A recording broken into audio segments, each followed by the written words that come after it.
Hey, what's up, fight fans? It's Will back once again for another fight card prediction. It's the start of International Fight Week, and we're going to be breaking down the TUF 27 finale, being headlined obviously by the two fights coming off of the featherweight and the lightweight championships finale fights from the show. We've already got the lightweight one in order. We've got Mike Trizano against Joe Giannetti, and we've got Brad Tavares who's already in the final, and it's either going to be Tyler Diamond or Jay Cuccinello. I've got a funny feeling which way that's going to go. But the fight's not official yet, so there's no point in me making a prediction for it. Coming off a fairly decent event for the Singapore event, just a couple of little picks that were a bit dodgy from me, but is what it is. That's in the past, and they're trying to look forward here. And some decent fights, I must admit, throughout the card, but nothing that kind of really blows my socks off. I think the main event is really interesting. Really interests me. The main event, we'll talk to that in a minute. I am like 40 subscribers short of hitting 2,000. Let's hit that 2,000 goal of mine, which I started at the start of the year. And let's get there as quick as we can. Just wanted to ask some of you guys out there, I don't know if you're any good at making like YouTube banners or like just like a picture. You'll see like my WM in the corner there. And if any of you guys who are really good at making pictures or YouTube banners like Will Martin MMA predictions, because I am terrible at stuff like that. I'm trying to get better, but I'm absolute terrible at making stuff and putting pictures together. If you have any decent ideas or you can maybe put some together, hit me up. Send them to my Gmail account, or come on Twitter, send them through there, and because I think I need some new stuff, maybe a new logo and a new YouTube banner, stuff like that. So hit me up if you think you can maybe help me out with that, and I'll give you some props and so on for that. But we're going to get into this. We're going to start lightweight division with John Gunther against Alan Zuniga, two guys from the show. I cannot believe these guys got a fight, man, on the finale. Makes no sense to me how these guys got put on here, whether Gunther's maybe one of Stipe's boys or whatever. But John Gunther looked terrible in his two fights that he had in the house. Alan Zuniga, we really didn't see that much of him before he got submitted by Joe Giannetti. Obviously, both guys are undefeated. Gunther, he fought Devontae Smith, I think, and beat him, who's fighting in the Dana White Contender Series about 6 weeks' time, I think it is. So yeah, but he looked terrible in the show. He faced Joe Giannetti, came out, got submitted very quickly. Second fight, he was pretty much just a punching bag against Mike Trizano. Trizano took him down. Trizano got taken down, I should say. So John Gunther did have moments in the fight where he looked decent, substantial in the fight, but he never really looked in the fight. He was getting the nose knocked off his face predominantly the whole entire fight. Just going to move this over there and move this over there. It's better for that. There we go. And yeah, I think that John Gunther, I cannot believe the UFC gave him a fight officially. I know it's a TUF finale. I think there's better fighters on there who probably deserve the chance. Alan Zuniga fights out of Costa Rica, 13-0. Has a win over like Marcin Bandel, who used to fight in the UFC. I watched that fight. But he has fought a lot of guys with not the greatest records, in all honesty. Some okay, some bad, but you have to take that with a pinch of salt because he is coming in here against, he has come up through the Costa Rica regionals, and we all know that that's not jumping at the seams with great fighters coming through. I don't want to pick John Gunther in a fight, but Alan Zuniga is very undersized, so I can probably see him getting taken down here a lot as well, but I feel terrible. When I thought to myself earlier on, I'm going to pick John Gunther. I can't do it, and I'd rather take the shot on the little guy who I think's got more KO power, who's got a lot faster hands, probably more well-rounded. Gunther's just a guy that wants to grab a hold of you, take you down, lay on you, look for submissions and so on. I'm going to go Alan Zuniga. Honestly, I don't know how he's going to win the fight. I just want him to win the fight because I don't want to watch any more John Gunther fights in the UFC. And at least Zuniga, you can put him on some of those shows down in South America, Chile, Mexico, Brazil, you name it, you can put him in shows down there, and he can attract a little bit of interest maybe down there for his country, which is always good for the sport and growing the sport. I'm going to pick Alan Zuniga to win the fight. Decision. Middleweight division. This is the fight I'm really looking forward to. It's Gerald Meerschart against Oskar Piechota. I am extremely confident in Oskar Piechota in this spot here. I've been on holiday this last week or so, and I've been keeping a very close eye on the lines for the most part. And I think it was Monday or Tuesday evening, or Tuesday morning actually, when I woke up, the Oskar Piechota line had went all the way up to plus 185. Some of the lines went absolutely crazy on Monday night, and this was one of them. He was like, I think he was plus 200, minus 200, and he went all the way up to minus plus 185. So he was minus 200 all the way up to plus 185. And I was like, and I seen it build from 135, 145, 155, and then he went up to 185. I'm like, what is going on here?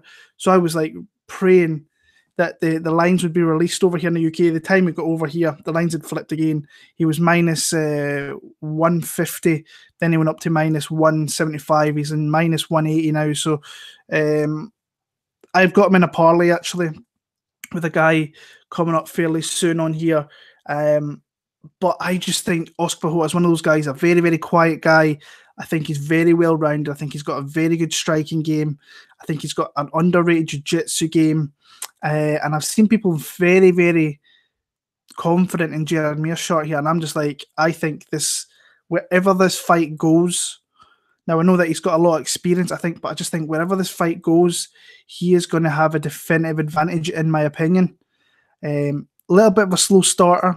I've seen a few of his fights. Sometimes he comes out and he knocks a couple of guys out. So interesting to see which way he takes here. I think if he starts off, picks Piechota, picks Gerald apart, he will start to just win the fight in every aspect, in my opinion. Knocked out Tim Williams very, very quickly. I just think he's a very, very good, well-rounded mixed martial artist. Gerald Meerschart, I think, is tough. Like I say, very experienced. But for me, when I'm watching the fights, and I've had a chance to watch a lot of fights over the last week being off, which has been brilliant. I've been looking ahead to 226, which will be out tomorrow, by the way. And the card after, I've looked a little bit into that. He is coming off a win over Eric Spicely, lost to Thiago Santos, beat Ryan James, Joe Giannetti. Nothing great, but he has won a lot of fights and he's beaten some fairly decent fighters. I just think Piechota's a little bit better everywhere than Gerald Meerschart, except maybe the experience is a big thing that kind of sets him apart from Piechota here. But Piechota, I think, has got a very well-rounded game and not many people know about him. And I think, honestly, he's probably going to be my most confident pick of the card. First or second, there's another one there I've caught my eye that could be a very confident pick of mine. So, but I'm going to pick Oskar Piechota. I think once this goes into the second, I just think he starts to dominate the fight. I think the first round might be a little bit close, but I think into the second and the third, I think he finds a way to finish this fight personally. So I'm going to go Oskar Piechota to win via, I'm going to go submission. Late round, early round 3, I'm going to go there. Moving on, we have Matt Bessette against Steven Peterson. Actually good matchmaking by the UFC, putting these two guys together who are pretty decent on the local scene, and then they went to the UFC, they lost their debut fights. So it was actually really good matchmaking, putting them together here, seeing really if one of these guys loses this fight, it wouldn't surprise me if they got the kind of marching orders from the UFC, go back out at the regionals. I think this is a bigger fight. When I look at it, I think this is a bigger fight for Matt Bessette. I think he's a more well-rounded, polished fighter, where Peterson can brawl a little bit, can get hit with a lot of shots. In that Brandon Davis fight, he got pinged up pretty badly, but he kept on coming. Very tenacious fighter, tough fighter, both tough fighters in my opinion. Barzola beat Matt Bessette last time out, just kind of dominated him. Even on the feet, he hit him with leg kicks. Didn't really use much of his wrestling, which Barzola is known for. But Matt Bessette's just a very well-rounded fighter, and he has been for a long time. Like 22-8 record, so he's had a lot of fights in there. The way I kind of see the fight going is just him being more polished and a bit more savvy with his fight game and with his game plan. But Peterson is tenacious. He comes forward. He doesn't stop. So I think it's a close fight. It's not a fight I wouldn't like to bet. If you're betting this fight and you have a good read in it, then by all means. But for me, I'm staying well away. I'm going to go with a more polished fighter, I think, in Matt Bessette to win via decision now. Lightweight division with Luis Pena, Violent Bob Ross against Richie Smullen. Both guys were on the Ultimate Fighter. Luis Pena started off really well, won his fight very, very dominantly, and to be fair, good, but got injured in that fight. I think he injured his foot and couldn't partake in the rest of the season, which sucked because I think he would, honestly, I think if he stuck around in that show, I think we would have seen him in the finale fight against two. I've no idea, but I think he had a good chance to make the final there. When I've watched him outside of the UFC, very dangerous guy in all facets, big, long, rangy guy, decent power, decent accuracy with his strikes, decent footwork, decent kind of movement everywhere. And he's got submissions. He's a really tough guy once he catches you with submissions. Had a fairly decent amateur record, lost a couple of fights, which I always think is fairly decent, because then you can learn what happened there. He got choked out in the regionals as well, choked out in the amateurs as well. And I think he's got a very favourable matchup here. I like the fact that he's went to AK, and he's out there with DC, training with him, getting ready for the fight week, and doing stuff like that and going out to AKA and having the killers you have out there. He's probably training with better guys. I know he is. He's Alejandro Perez. They're definitely better guys to be getting ready for a fight than the guys he was before. Richie Smullen, he was supposed to fight in the show against Alan Zuniga. Then right before the fight, he had like really bad problems with his legs that came from his kidneys, and they started to shut down. And so I was a little bit surprised when he got the opportunity to fight here. But I think it's a good fight for Luis Pena, I'll be honest with you. He had a really good fight with Rhys McKee, who lost on Thursday night there at Bama. He lost his lightweight title. That was a really fun fight, but he's not overly that experienced now. Pena's pretty much just had as many fights as he has. But I just think that he is the better fighter, in my opinion. Richie Smullen is a kind of leg lock or bust guy. He tries to get you down. In that Rhys McKee fight, it ended up a draw. Pretty much he was getting pinged on the feet. He was getting beat up, but he was getting takedowns, and that was making the rounds closer than it really needed to be, because I thought Rhys McKee was winning that fight very, very easily. But he was getting takedowns and being a little bit dominant and keeping him there. Rhys did get back to his feet a load of times as well. I think Pena's just going to eat him up here. I think he's going to keep him away at distance, ping him from distance, try and back him up. If you put him against the cage, he's going to be shooting, I think, and that's when Luis Pena can bring knees straight up the middle, elbows in the clinch. I think he could really bust Richie Smullen up. Another one of my more confident picks here. I've actually parlayed him with Oskar Piechota. I think it's plus 127 I got on that. I would have bet them both straight, but I didn't like the lines for them, so I thought I'll just put them together and put a couple of units on it. And that's my bet there. I think Pena can stop him. I think he's going to stop him in the second round. I think he'll submit him, actually. I think once it goes to the ground, I think he'll be able to match what Richie Smullen has and beat that ass down on the ground there. So, yeah, I'm going to go Luis Pena via stoppage there. Women's flyweight division, Montano De La Rosa against Rachael Ostovich. This is, I don't know, when I was doing tape this week, it's always good doing tape on Rachael Ostovich and Montana De La Rosa. But I think this fight's a lot closer than what people are letting on. Like, I know looking at social media, people say different things and they look at different things and they maybe see different things than what I see in fights. But people are completely writing Rachael Ostovich off here, and I think it's, honestly, I don't think there's a hell of a lot between these girls. Montana has a lot more experience than what Rachael has, fought the better girls as well, Mackenzie Dern, Cynthia Calvillo, so she's faced girls that are in the UFC, but ultimately she's lost to those girls, and she's got stopped by those girls predominantly as well, if I can remember off the top of my head. She has, I think, a really good wrestling advantage here, but I think that Ostovich is very dogged and very strong for the division as well. So that's where when I saw the lines in this as well, Rachael Ostovich went all the way up to plus 300.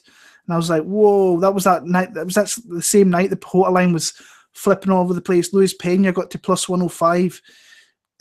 So the lines were flip-flopping really, really stupidly. She's coming off a win over Christina Marks, submitted her with an arm lock in the first round. Rachael Ostovich finished her fight in the first round as well. Like I say, I think I'm going to go with the dog here. I'm going to go with Rachael Ostovich. I am worried about the wrestling advantage. I really am, because I think she does have an advantage there. But I've got a funny feeling I can see Ostovich swinging around, get some sweeps. And I think if she can get on top, she can start to look for submissions and stop Montana De La Rosa here. So I'm going to go Rachael Ostovich. Now, I know that Rachael's not. She's like pretty much a 500 fighter. She's had as many losses as she has wins, but she has fought some decent girls that are currently in the UFC. I mean, Andrea Lee, she lost to Barb Honchak, Melinda Fabian, she beat on the show as well. She beat that Gevorgian chick very, very easily. And I know the people that she's beat aren't great, and they really haven't got great records either, but I just think that she could be the stronger girl. It's weird saying that, because, like I'm saying, Montana has a wrestling advantage. I think on the feet, they'll both cancel themselves out. I think eventually this will turn into a grappling match. And Montana, I think, is definitely the stronger wrestler, but I just got a funny feeling that Rachael's going to sweep. She's going to find herself in some good positions to get submissions.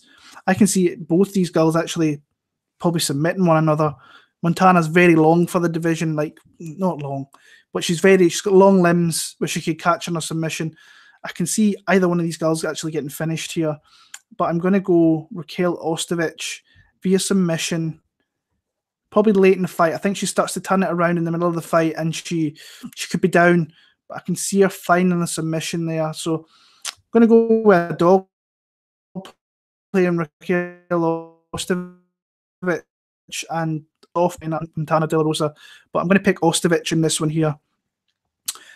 This is another interesting fight. Me and my buddies, I've been speaking about this, and I'm going back and forward on it a little bit. Is Alessio De Chirico against Julian Marquez. And this was another line that kind of flip-flopped. De Chirico was the heavy favourite Tuesday morning. Julian Marquez was like a plus 135 dog. Then when a few hours later I came back and looked, Julian Marquez is minus 140 and De Chirico's a dog again. So weird lines this week. Julian Marquez, I actually really like watching some of his fights. I think he is very wild, a little bit too wild for his own good. I don't think he's overly solid or great in many areas, but he has some big thudding power, can go pretty hard, does kind of gas after a round or so. Yeah, I have noticed that. It's fairly noticeable. Takedown defense lacking a little bit. Darren Stewart got him down. The one thing what I liked about when he was getting taken down, he was really putting a hurting on Darren Stewart with some really nasty elbows and doing all he can or all he could to really trying to get himself back on the feet, where I thought he did have an advantage on the feet against Darren Stewart, even though Stewart was hitting him with some big shots himself. But I do think there's a lot of work that needs to be done with Julian Marquez. I think I see him in kind of all over different camps. Timoyama, he's been out at Glory MMA in Kansas. Syndicate, I thought was his gym, but I haven't been able to find much on social media of him being at Syndicate. Alessio De Chirico, I think, is a really good, solid fighter. I don't think he has the best wins, but ultimately you've got to win those fights, and predominantly he's been doing that and winning fights.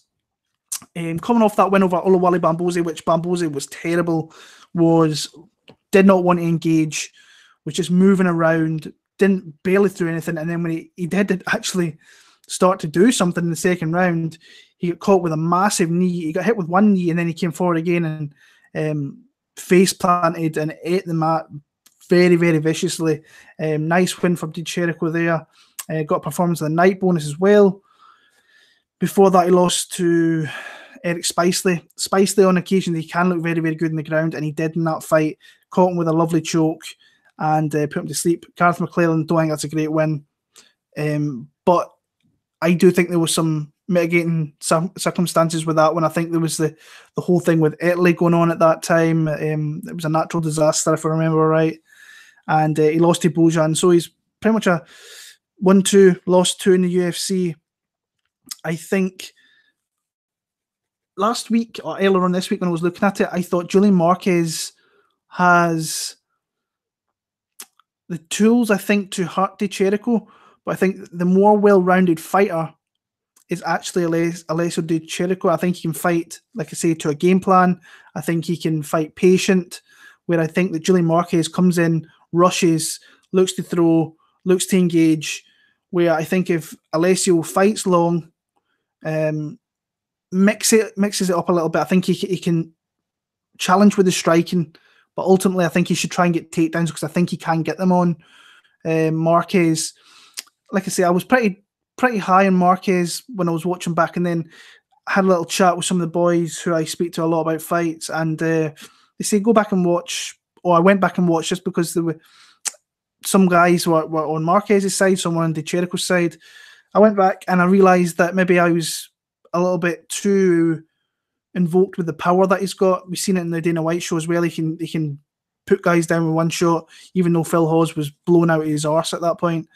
But I think Alessio can mix it up and actually get the win here. So I'm going to go Alessio Chirico to win via a decision. But I can see it being close also. But I'm going to go with Alessio here. Roxanne Modaferri against Barb Honchak's up next. Honestly, I think that Barb Honchak can win, but I also thought that against Lauren Murphy, and I don't rate Lauren Murphy really all that much, if I'm being honest with you. Roxanne's come off that five rounds with Nico Montano for the ultimately the title. Thought she gave a valiant performance, but I just thought Nico was the better fighter. And she's been around for the longest time, but she's faced some of the best girls there is out there. Some of them, and beat the girls I think she has to beat, but she has lost to other girls that she shouldn't really be losing to either. I think Barb Honchak can win the fight. Simple reason, I think she can get takedowns, and I think she can kind of hold Roxanne in some positions for longer periods of rounds. And ultimately, I think that's where she wins the fight. So I'm going to go a 30-27 for Barb Honchak. Honestly, not a fight I'm giving too much into. But I think that Honchak can get takedowns and she can dominate for a majority of the fight from there. Featherweight division with Alex Caceres against Martin Bravo. Been going back and forward in this one. I think it's a 50-50 toss-up fight, in my opinion. Alex Caceres pretty much loses as many fights in the UFC as he wins. You never know what guy you're going to get. Sometimes he's looked really good, like the Cole Miller fight, he looked really good. I thought in the Rolando D fight, he didn't look great. Got the win there, but he has been in the UFC for like 20-odd fights, so the majority of his fight career has been in the UFC. Coming off that split decision loss to Wang Guan, but he has lost 3 of his last 4. Losses to Yaya Rodriguez and Jason Knight, who can be tough. Honestly, I've got not that much confidence that he can win this fight. He's pretty much a 500 fighter, 13-11 record. So Martin Bravo, not a world beater by any stretch of the imagination. He's coming off a really tough loss where he got absolutely sparked by Humberto Bandenay. Beat Claudio Puelles via TKO in the final. I mean, there's not much. I don't know. I'm struggling with this fight, I'll be honest with you. I watched a couple of fights of both guys, and like I say, it's hard to trust Alex Caceres because if he does fight well, he can win the fight. But ultimately, I think this fight's going to be back and forward, and I can see split decision written all over it. If these guys can't get a finish, I can see a really horrible split decision, a horrible 15 minutes of fighting. And honestly, I think I'm going to go. We'll go with Alex Caceres for the simple fact I think he has fought the better fighters. I think when he turns up, he can be a really solid, good fighter, but it's whether he turns up or not. And I feel more confident, slightly, picking Alex Caceres over Martin Bravo, if I'm being honest with you, because I don't know. It's just a tough fight. I've not got the biggest interest in it. But I'm going to go with experience playing Alex Caceres. If not, he doesn't deserve to be in the UFC if he can't really beat this guy who's only had a couple of fights, never really fought a guy that many. Put it this way, Caceres has faced the better guys. I know Bravo's still young in his UFC career, but I just think when you look at their styles, I think that Caceres can be nasty on the ground. He can be long down there, but it's whether he can get it there. And his striking's never, I don't think his striking's ever been that great, being honest with you. So Alex Caceres via dirty, smelly split decision. The lightweight finale is Mike Trizano against Joe Skeletor Giannetti. I think the lightweight aspect of the show this year, I don't think the fighters have been great. I think there's been a couple of guys. I think Pena would have been good. I think Giannetti has looked good. I think Trizano has looked all right. I think he's had a couple of the easier... I don't know whether I can actually say that. Couple of the easier fights to get the finale. That Gunther, I don't rate that guy at all. And it's interesting because this time next week he could be a UFC win in the bank and probably get another fight in the UFC. Yeah, Trizano, to his credit, I think is a very well mixed martial artist, well-rounded mixed martial artist. I watched him on the Bellator show beforehand. His last fight before he went into the Ultimate Fighter Undefeated and stopped that guy there, looked decent in doing so. And he's fought, like Ring of Combat, I think is a really good promotion. He's fought guys with winning records, 4-1, 4-2. So he's beat guys who've probably had a bit of confidence coming into the fight expecting they could probably win. And he's come in there and he's finished the majority of them by KO. He's had a couple by submission. So he's got some decent chokes, decent ground game, and overall I think he's a very decent fighter. Joe Giannetti, in my opinion, has had a couple of kind of easy fights as well. He had that John Gunther, finished him in 15 seconds, which was crazy. I actually went back and watched that just for the fact that John Gunther was that guy is absolutely nuts. And then he had Alan Zuniga, who hadn't fought, was fresh, but the one thing that I've seen with this kid, and you're going to see it with all his fights on the regionals, is that if he gets his arms around your neck or a body part or a limb or whatever it is he can get a hold of, he will submit you with it. He did that with Zuniga in this past week here. Zuniga absolutely started shooting, and he got absolutely caught in a horrible choke, got put to sleep. And then I went and watched the fights on the regionals. People are doing the exact same thing. They're shooting in this guy, and he's just catching them. So, but he has been fighting guys with negative records: 3-5, 5-6, 14-60. No, not 14-63. 15-74. This guy that I'm looking at, 0-4. So he has been facing guys with very negative records. Very negative records. But I do think he has a lot of talent. And I actually knew about this fight way back when I went to Liverpool, because Manny Bermudez is a partner, a teammate of his, and he told me that he was fighting in the finale.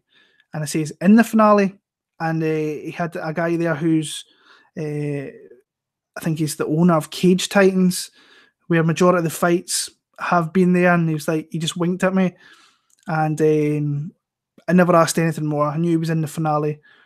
I think I like him to win this fight. I think it's hard.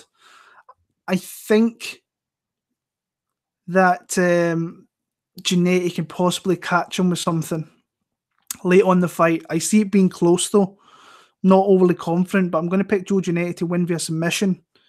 I think he's just got those long arms, and if you can wind him around your neck, you could be in a lot of trouble. But Trizano, to his credit, I think he's a really solid, well-rounded fighter who I think he'll win fights in the UFC also. I just feel more confident picking Joe Giannetti here. Like what's seen on the show, even though, like I was saying, it's not against great fighters. But I still like him to win the fight here. Not super confident, but about 60%, 60-40 in favour of Joe Giannetti here. Like I said, Brad Katona is in the featherweight final. He's going to face either Tyler Diamond or Cuccinello, from the UK guy that's on there. 100% honestly, I think Tyler Diamond's going to win that fight. I said at the start of the season, I don't expect anybody to beat Tyler Diamond. Tyler Diamond's a guy I've been looking out for the last. I asked Cody Garbrandt at when was that?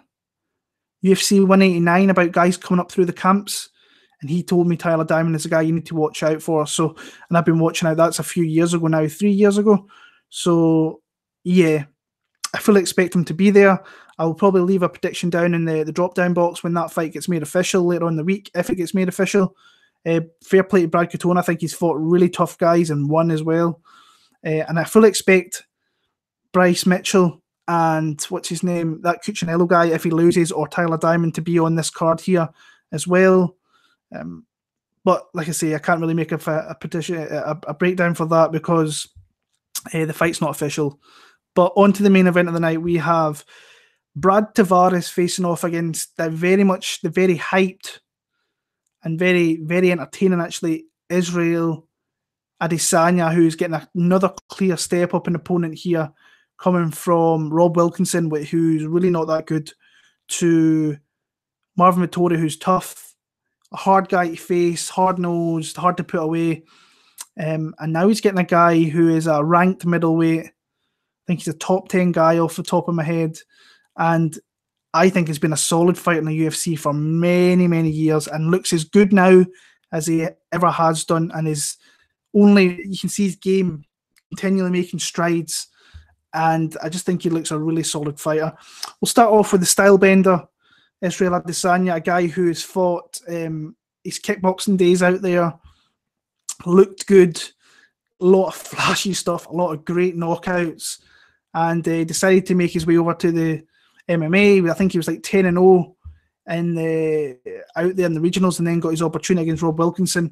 Now, Rob Wilkinson got some takedowns in that fight. I think that's a clear hole in his game. Marvin Vettori got takedowns in his game, takedowns in their fight. In the third round, he predominantly won that round with his grappling. Vettori, I think, fell into the game plan of Adesanya very, very easily. Kind of got pissed off with the fact he got poked in the eye early, but then he started getting hit with elbows, and then he was saying he was getting poked. He wasn't getting poked with that. It was just a clear elbow that was hitting him. I think that the reach advantage for Adesanya played a big part in that fight there.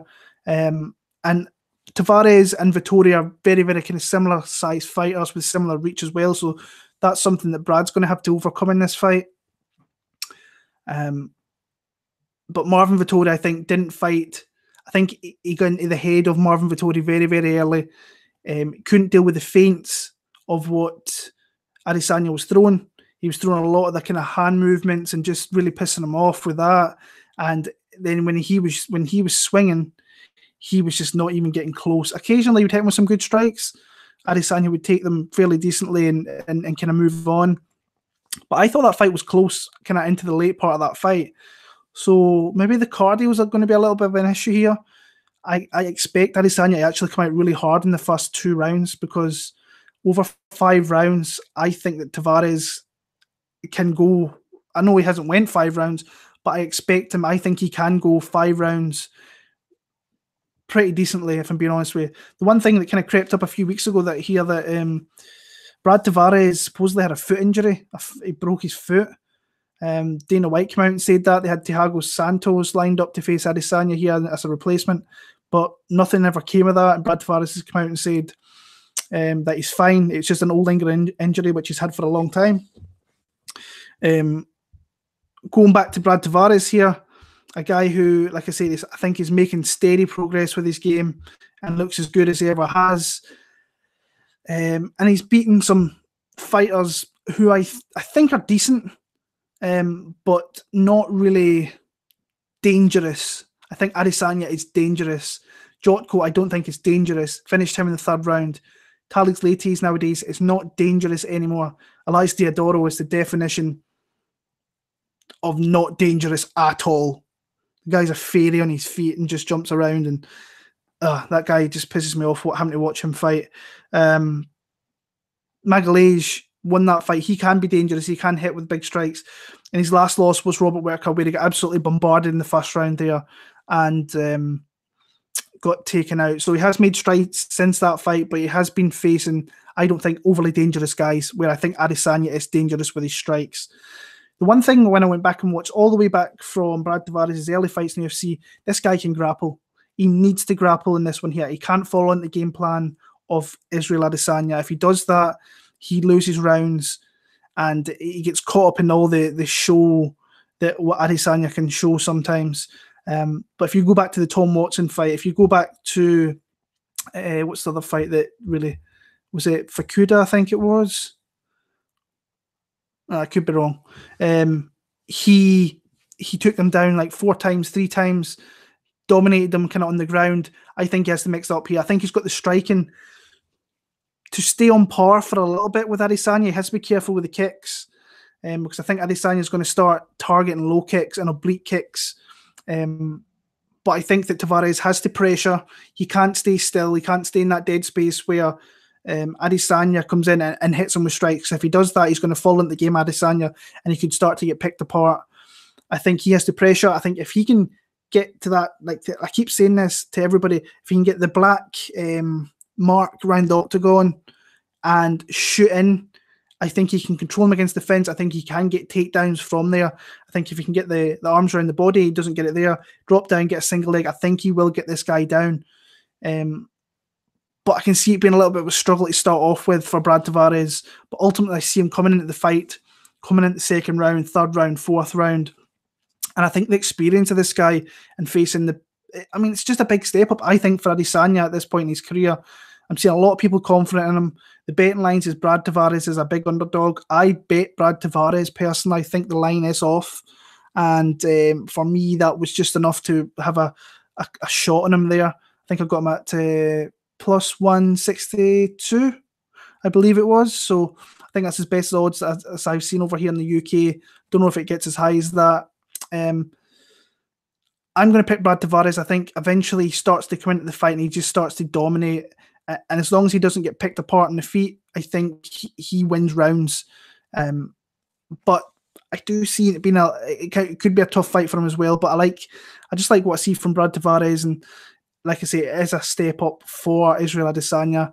A little bit too quick in my opinion, but hey, he might come out here and absolutely tear through Brad Tavares and move himself on the rankings of that division. So that's my picks for the TUF finale, guys. I'll be back tomorrow, for UFC 226, which is just an awesome card. I love a lot of the fights on there. Again, like, comment, subscribe. If you can, like I said at the beginning, if you can make pictures or YouTube banners, get them sent my way, let me know, and we see what we can maybe change up a little bit. I think it needs it. And yeah, so I'll be back for 226 tomorrow night. All the best. Enjoy the card when this comes round next Friday. Cheers.